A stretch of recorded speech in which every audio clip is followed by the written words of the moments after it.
citizenship committees that the children are members of. You saw pictures of the Pupil Council. We have had there's a website committee, so we have children take responsibility for different things in the school. So Eco Schools is one of them. And there used to be 9, but I think there are 11 key areas. So the first job you do as part of your committee is you take an audit of where your school is. And the one area that has to be looked at is litter. So every school must look at litter and what they will do to tackle litter. Now, whether that is that they come up with an action plan where there's more bins in the school, where they have classes that go out and do litter picks, they get the grabbers and they're picking things up. But they might design posters, they might make up a song or a rap about not dropping litter, they might speak at assembly. The whole school assembly gathers every Friday, so they might have a little 2-minute speak there to remind people about not dropping litter. And then they have to choose 2 other areas of the curriculum, and they have to create an action plan for those 2 other areas, so 3 areas in all. And once they have met their action plan and they can tick off their plan, the pupils write a report, and the report's sent to the Eco Schools, and it's a self-validation for a bronze award. So we have a silver award, I think, here. So bronze award, you get sent back a certificate to say that's you're on your way with eco work. Then you've got to build in another 2 areas. So there's waste minimisation. In our school we do things such as we recycle paper. So the paper's recycled.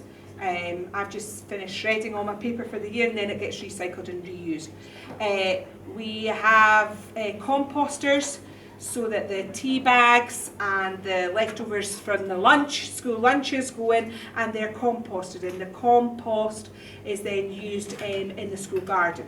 So we do things like that. We should have signs up to say switch off your lights to use less energy. In my last school, we had an outdoor classroom and we had solar panels on that, so we were reusing and renewing electricity that way.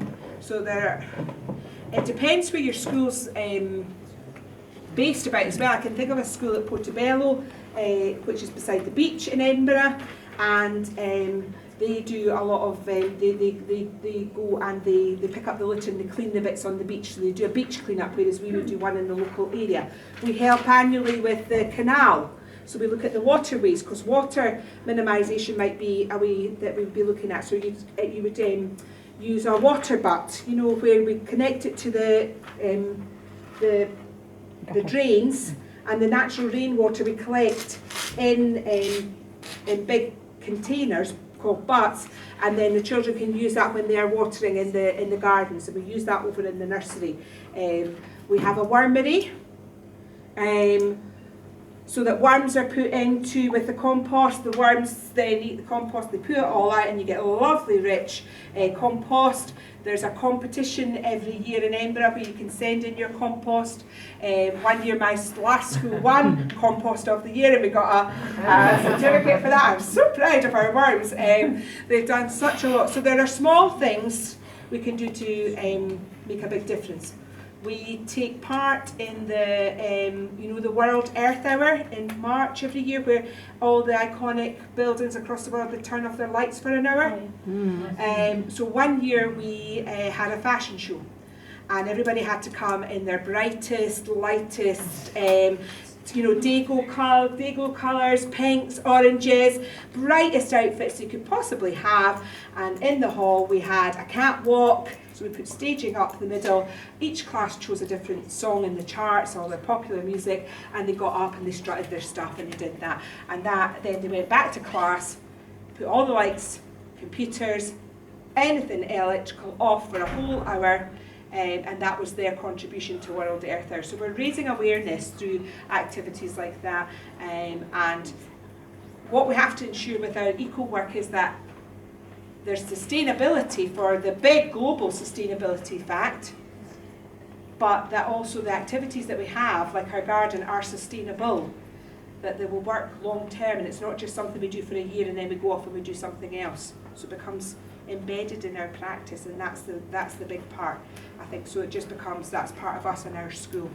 That's a really powerful part. But there is an accredited programme that you can go through, and then you're awarded bronze. Your silver means an assessor comes to speak with the children and assess your school.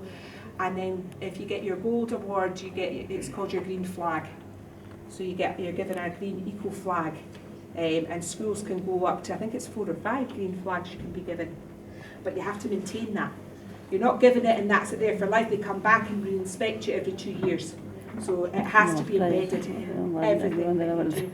Is the whole school involved in that, or only just some classes? No, or? it should be, you should have a representative from each year group, so somebody who's 5, 6, 7, 8, 9, and they would meet with a teacher who would be in charge of it, and then they would take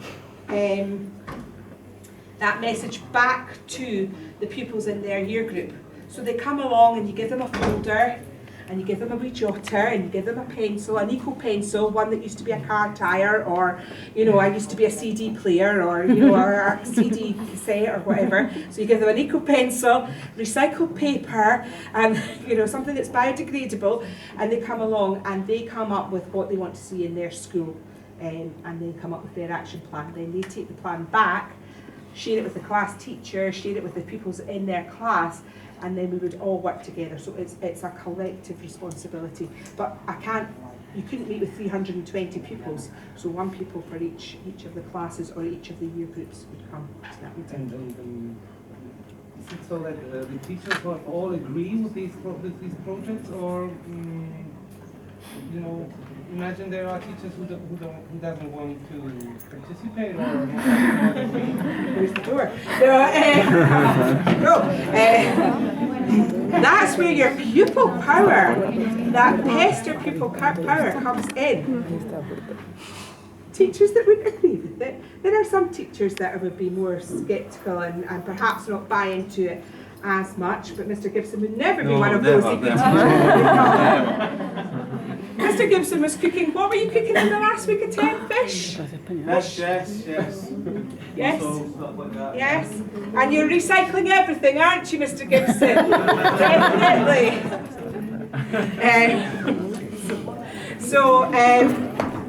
That's where your pupil power comes into. But there are some things that we have to teach, and it's part of sciences. It's not just sitting there as a wee eco thing on its own. It's very much woven in with our sciences programme as well. So yeah, you have to get with the programme. We also recycle clothes.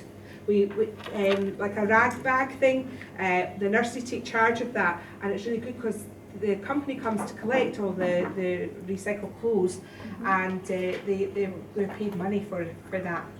So it's a good fundraiser for us as well. We've done it, and we've done another thing for Nepal as well. So every little helps. So yeah, good question. I like the pyramid. That's great.